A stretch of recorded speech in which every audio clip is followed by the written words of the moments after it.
PJNet Live Part 2. We have Michelle Medlock Adams and her partner Bethany Jett in our green room. We have the bumper rolling, and we will switch to Studio 6 in 5, 4, 3, 2, 1. Welcome to Part 2, the second half, PJNet Live, right here. And if you see something funny in the background, it's because something funny is in the background. I also notice that my desk is not exactly as it is supposed to be. It really isn't. And you all can see this deficiency, and I'm going to try to fix it. Well, I'm not going to fix it. All right, we're just going to live with it. This is to let you know it's actually live. Folks, in the background, platinum. Platinum is pure. Platinum is pretty. Platinum feels good. Platinum can withstand. I better shut up, because I am about to preempt everything that these fine young ladies who are joining us, they are right there, Michelle Medlock Adams. Right there, Bethany Jett. They are nowhere near each other. They are nowhere near me. We're doing this on PJNet Live. Girls, y'all talk a little bit. I'm going to try to fix this studio while you talk. You wrote a book, something about platinum? I don't know, something like that. I've lost you guys somehow. Oh, I can see you. I'm sorry, guys. I lost you guys. I can't see you anymore. Well, we can actually hear you, so be careful. Be careful what you say. I'm going to be doing a little engineering back here, so y'all go at it.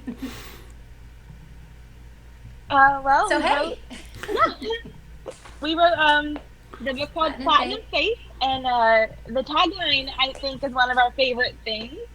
It's live brilliant, be resilient, and know your worth, because we want women and men. I mean, we have a lot of men reading our book too. Yes.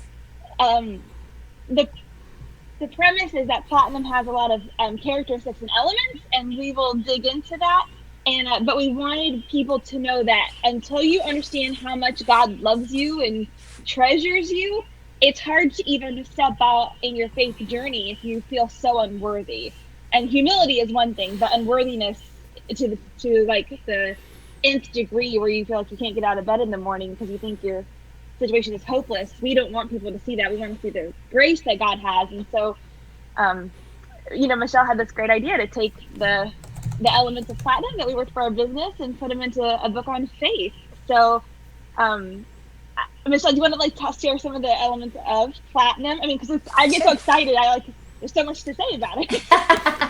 Yes, I mean, we there were so many things about platinum we loved when we researched the name of our business, Platinum Literary Services, that not only was it top shelf and rare and special and very valuable, but it shines brighter than all the other metals. It's there's white gold and there's stainless steel and there's sterling silver, but none of those have the luster that platinum has. Platinum shines brightly, and it's easily bonds with other metals. It also is unreactive. So we're going to talk a little bit about that tonight, I think. It can withstand the heat up to 3,000 degrees Fahrenheit. Those are all things we want to be. It's useful. I mean, it has so many uses. We've talked about this in other shows. It's in cancer-fighting drugs, and it's in dental implants, and it's in smoke detectors, and it makes beautiful ring settings. I mean, it's in lots of things. It's just, what are some other ones, Bethany? Special, rare. Malleable. Malleable. Like the potter and the wheel with the clay on that. We bring that in that chapter because you can shape platinum into lots of different configurations for all the things it's used for.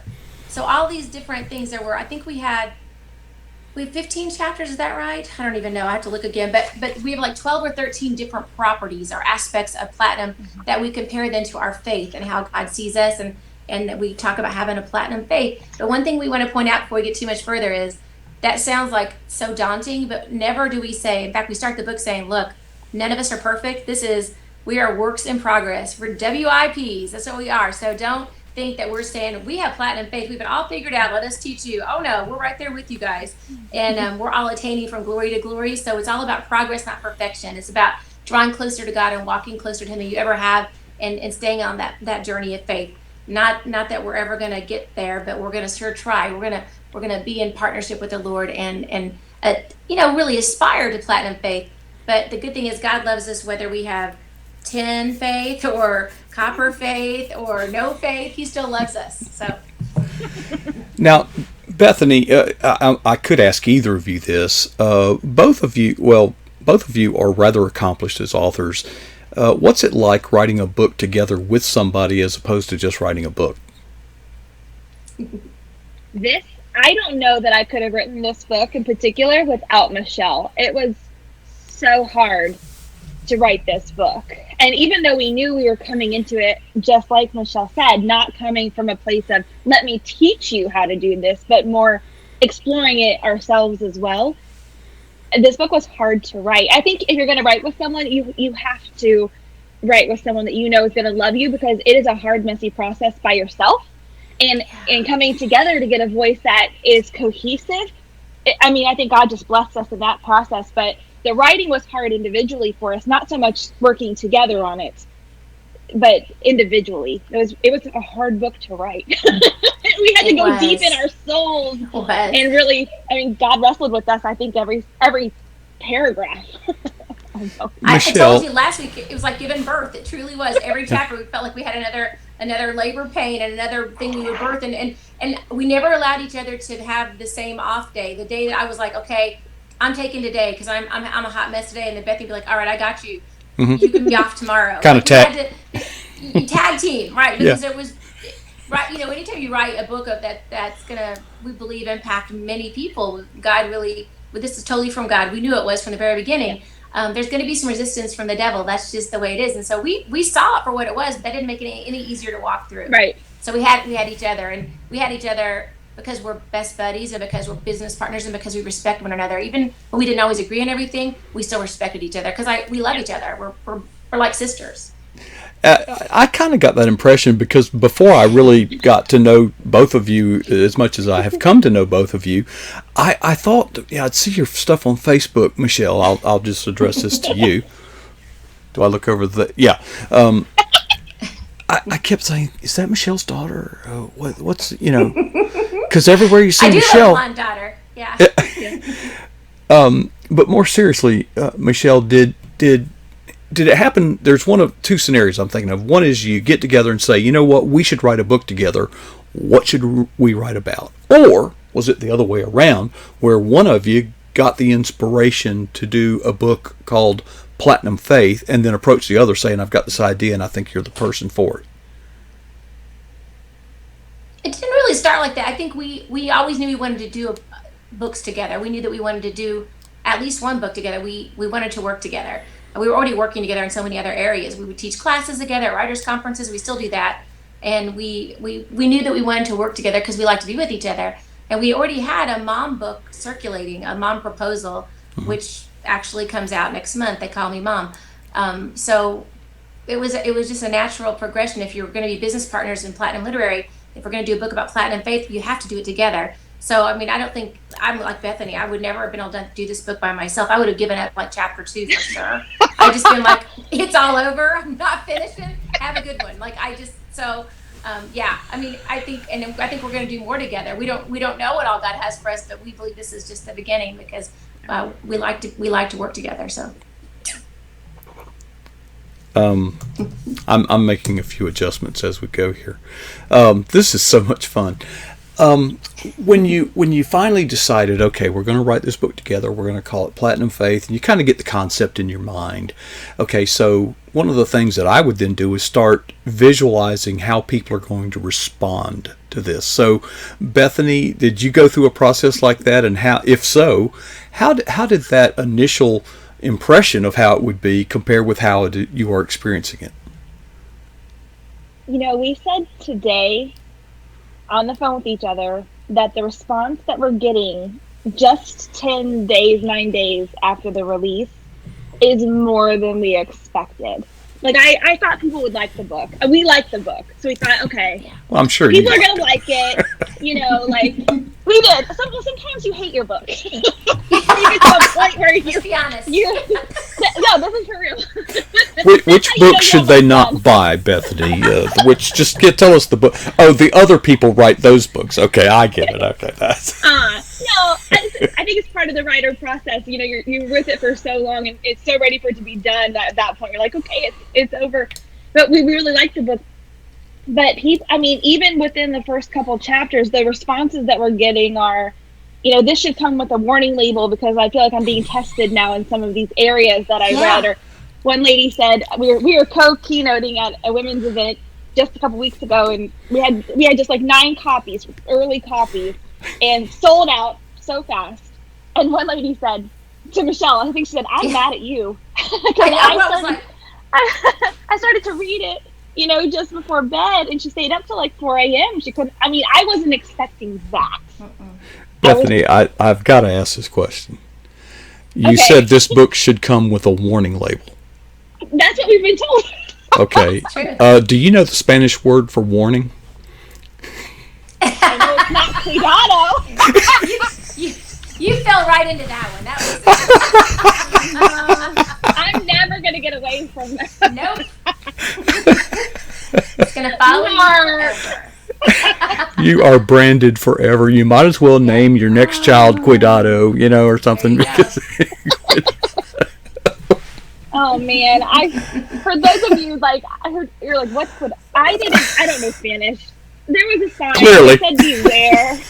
It was a picture of a rattlesnake, and I thought the word beware was translated cuidado, which actually just means, no, I thought it meant snake. I thought beware of the cuidado. It really means beware. So they don't let me live this down. No, they're going to put it on your gravestone, okay? They're going to put it on your She's texting all of us and saying, there's cuidados everywhere. I can't get out of the car. There's just cuidados everywhere. We're like, cuidados everywhere. So that people all over the world send her like pictures of cuidado signs, and are like, "Oh, I hope there's no cuidados around here." Yep. Everywhere. It's all like covering my Facebook. Okay, all right. So seriously, now we're in the part of the book.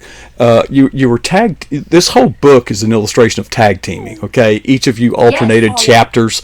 Now we're in the part where now you're tag teaming in the marketing. How's that working out? Perfect. It's great. This has been, Michelle is a dream because she's so brilliant when it comes to marketing, especially with her background as a journalist. She's like, boom, press release, boom, TV, boom, radio. And I'm like, oh my gosh, I don't even know how to do that.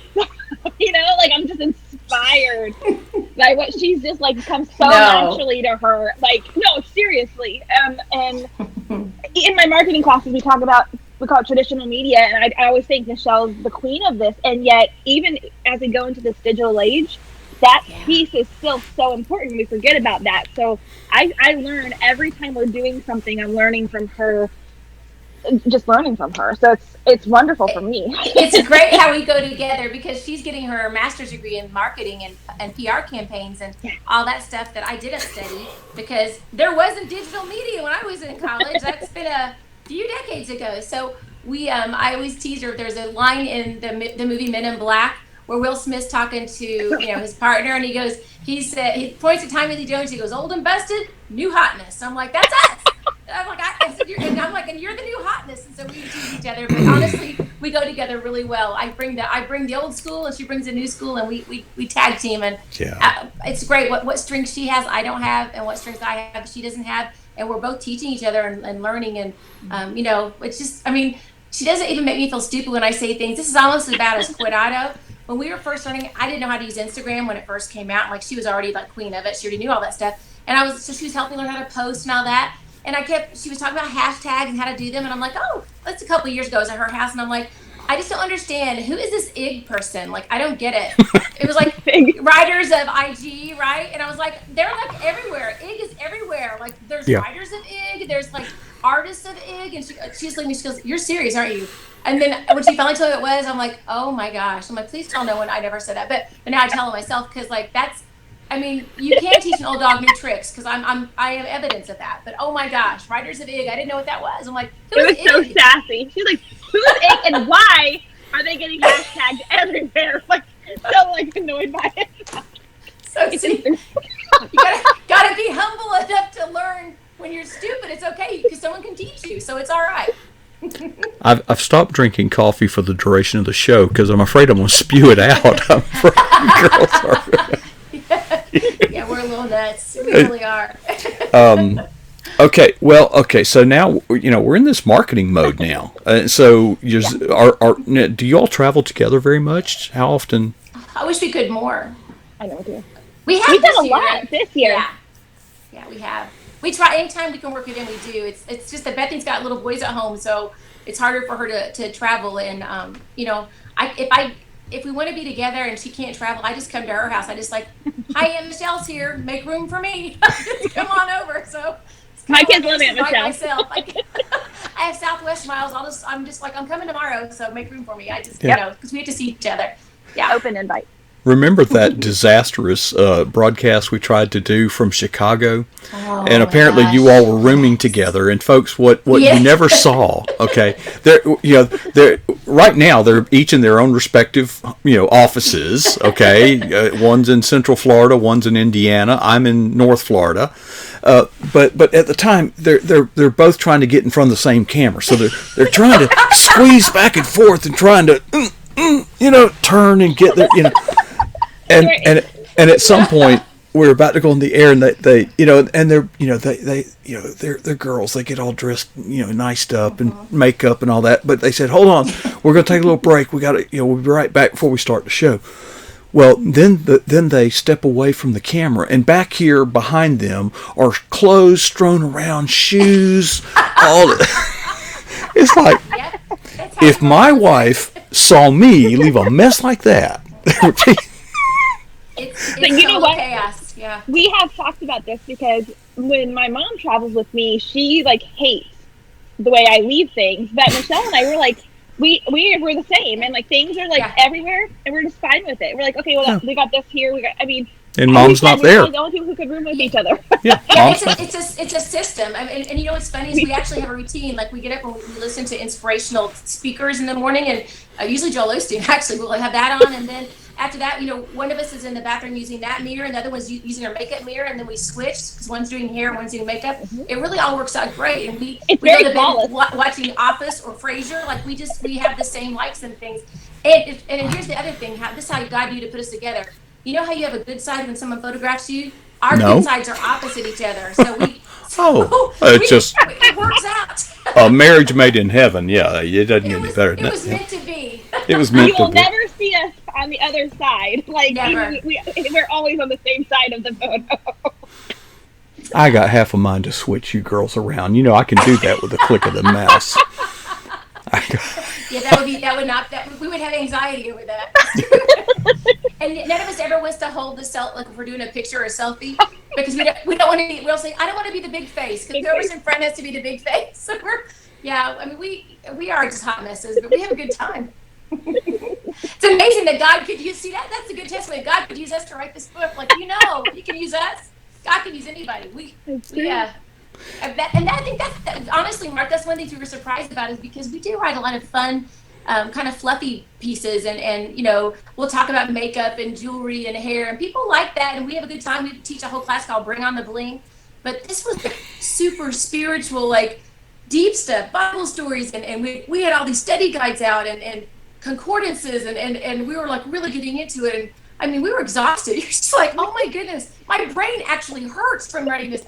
And so people are saying in the reviews, like, this is some deep stuff. Like, I had to go back and reread it, and I've highlighted it, and I'm going to dog ear it. I'm going to have to go back and study this. And I told Bethany, I'm like, I don't think anyone's ever said that about any of my other books. I mean, obviously not my children's books, but like that, this was a labor of love. I knew God was in everything. That's why it is impactful. And so in all our craziness that we were able to do this, that is a God thing.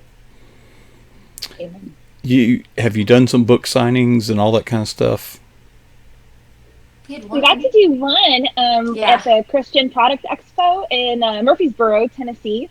That's actually where we got to hold our book for the first time, and that was so fun to That see was it. And special. I burst into tears She cried, yeah. She right in did. front of our publisher, like, you know. She And did. But like I think that we saw from a distance, and she's like, "Oh my gosh!"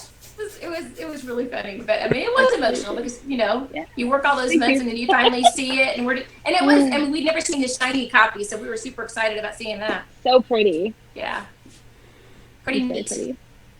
Well, I remember one time on a previous program, Michelle, you shared with a rather rude remark you got in a review. What's the most meaningful moment that you've had since the book? Well, what's the feedback you're getting, and how? I mean, does it? I know it makes it all worth it, but tell us about it. For sure. I'll share one thing, and Bethany will have her own. I'm sure because we talk to different people, and different people reach out to us, and so one particular person, my sister, and she's kind of the matriarch of our family since my mother passed away. I write about that in the book actually. Marty kind of took over that. She's always sort of been a faith leader in our family. She's a pastor's wife and an amazing speaker, amazing woman of God. I write about her. I actually thanked her and acknowledged I love my sister. Marty's been there for me. Well, I mean, she has all of my books because sisters have to like you. I mean, they have to kind of support you, right? It's kind of part of their deal. She's the older sister, so she's always kind of mothered me. But after I gave her a copy, one of the first copies, she went home and started reading it, and she messaged me like 6:30 in the morning. I wasn't up yet. She messaged me and she said, "I've been reading this book since I got up this morning." She's like, "I can't put it down." She's like, "This is an amazing book." She said, "Michelle, I'm so proud of you." She said, "I'm gonna cry." She said, She said, "There's so much faith in it," and she's like, she said, "I don't know if you remember this or not, but she said, Daddy, because our dad's in heaven too." She said, "Before you had any books come out, I had articles and things, but my books hadn't come out yet when my dad passed away." And she said, "Dad said one time, someday, Missy, because that's my nickname, your people will see your name on fronts of books. They'll know you all over the world. God's going to use you mightily." And he didn't live to see that, but my sister reminded me of that, and I was just like, "Wow, what a cool thing!" I knew I would cry. Anyway, that was a really impactful thing because my sister was proud of me, but not just proud of her little sister, but that she could see that God was in me, and that he was able to write through us. And she said, "Tell Bethany how proud I am of her too, because she kind of feels like she is her big sister too, because we're all sort of related now." But she just, my sister is not one that passes out compliments like that very often, at least not to me. And that I knew she meant it, and I knew that that reminder of what my dad had said it just made me realize that even when you get really bad reviews, because I've had some really, really bad reviews, and sometimes people are just mean, that made it worth it because I know that the book will make an impact. And what Dad said is true. Our books are going to go all over the world, and it's not about us, it's about God and the word that he gave us to put in them. So that made me cry. So that just happened the other day. So every time I think about it, I cry. All right, Bethany, your turn. Bethany? Yeah. Well, I think that's my favorite one. I remember you telling me about it, and I mean that just, I mean that's probably my favorite one too, and it was just an indirect one as well. I mean, and then I was telling Michelle actually because we talk all the time, so like we just talked about this today. Someone that I really respect who does Bible studies, and she's published in her own right.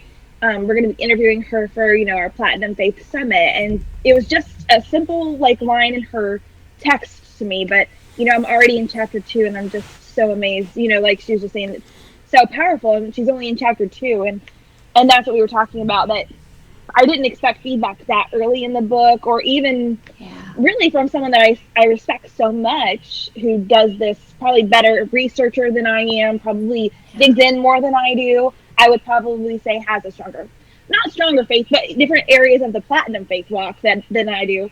And for her to say that, it just meant so much, and I wasn't prepared for that. But I think Marty's is probably my favorite, actually. Just because you've heard me talk about Marty so much. Yeah. Yeah. Yep, it was nice. It was really nice. I mean, we would do it even without nice reviews because we actually could. I don't think we could not have written this book. It was in us. We had to finally give birth to this book. But it's nice when you see God's word, because it says that His word does not return void, and our book is packed with His word. His word is in every chapter. We were so careful to have a good balance of anecdotes in our own life, and then relaying that to Bible characters and Bible verses to stand on. Because we can make you laugh, might be able to make you cry and some of those things, but there's no power in that. The power is in the Word of God. And we wanted to make sure that that was in this book in a big way. And, Bethany, you were instrumental in that, making sure the balance was good. Because she's really good at that. She invented the ping pong method, which has worked well for us. We like the ping pong method.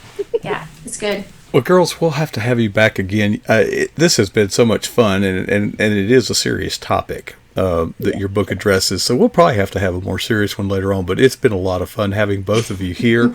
And folks, we apologize for some of the technical errors. I have discovered another one since then. But, it's live. And we're learning as we go and as we grow, and you're a part of that.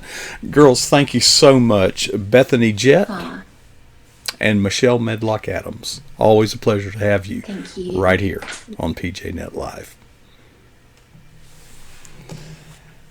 Okay. It just dawned upon me that the title that we are simulcasting on Twitter, Facebook, and YouTube is left over from our previous first half episode. So, I'll have to do what I can to fix that. But folks, I can't begin to tell you how much fun we're having. We are going over. We have gone over on time. I'm aware of that. So I'll save some of the stuff I was going to share with you for a later broadcast. I will mention that we have, get this, tomorrow night, not one guest. First of all, we normally have 0 on Thursday night. Not one. 2. 2 guests will be with us. We will hear on Thursday from Hope and from Adria. That's tomorrow night, starting about the same time, right here on PJNet Live.